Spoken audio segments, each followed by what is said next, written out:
Hello, bachcho. Let's say the question: a car running midway between the parallel rows of a building with a velocity vc. Blow horns, and its echo from the building is heard after t. The distance between the parallel rows of the building is. तो बच्चों अगर अपन देखें यहाँ से तो कुछ इस तरह से मूवमेंट हो रहा है यहाँ से ऐसे, ठीक है। कार इस वेलोसिटी से जा रही है वीसी। मान लो वो ए पॉइंट पे थी, जब उसने यहाँ से एक साउंड जनरेट किया, वो टकरा के कुछ इस तरह से आएगा, ठीक है। तो वो जब यहाँ पहुंच जाएगा बी पर, है ना, वीसी, तो उसको ई को सुनाई देगी। अपन ये डिस्टेंस d/2 है, क्योंकि अपन टोटल डिस्टेंस d मान लेते हैं। तो बच्चों यहाँ से यहाँ तक वो पॉइंट मान लो, तो टोटल जो डिस्टेंस ट्रेवल करेगा, अच्छा ये वेलोसिटी ऑफ साउंड है जो वी से चल रही है, ठीक है। और टोटल टाइम मान लो टी लेता है। तो अगर मैं दो डायग्राम बनाऊं तो मैं इस तरह से बना सकता हूँ, देखना सब बच्चे। यहाँ से गई और साउंड ऐसे आ गया, ई को सुनाई दे गया उसको, ठीक है। तो ये टोटल टाइम कितना चला,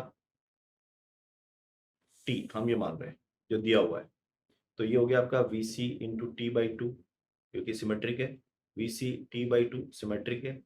इतने टाइम में ये डिस्टेंस ट्रेवल करेगा, तो ये ए और डिस्टेंस कितना हो जाएगा, ये डिस्टेंस हो जाएगा यहाँ पर v velocity of sound into time t/2, और ये भी हो जाएगा velocity of sound into t/2, ठीक है। अब ये हमको d/2 है, तो हम आराम से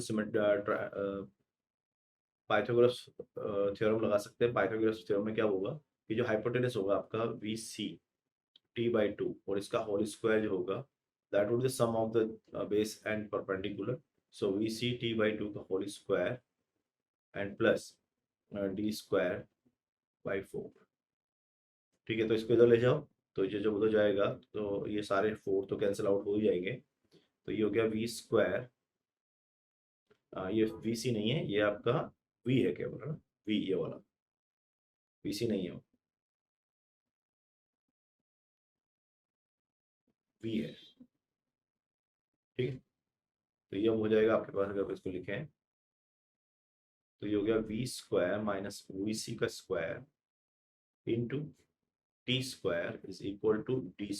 सो फाइनली टी जो आ जाएगा, टी जो आ जाएगा, सॉरी, वो आ जाएगा डी, इसका पूरे का रूट ले लो। So final answer D is equal to root of T, बाहर आ जाएगा v² माइनस v² ऑफ सी। तो ये आंसर हो जाएगा, but B option is correct all the best.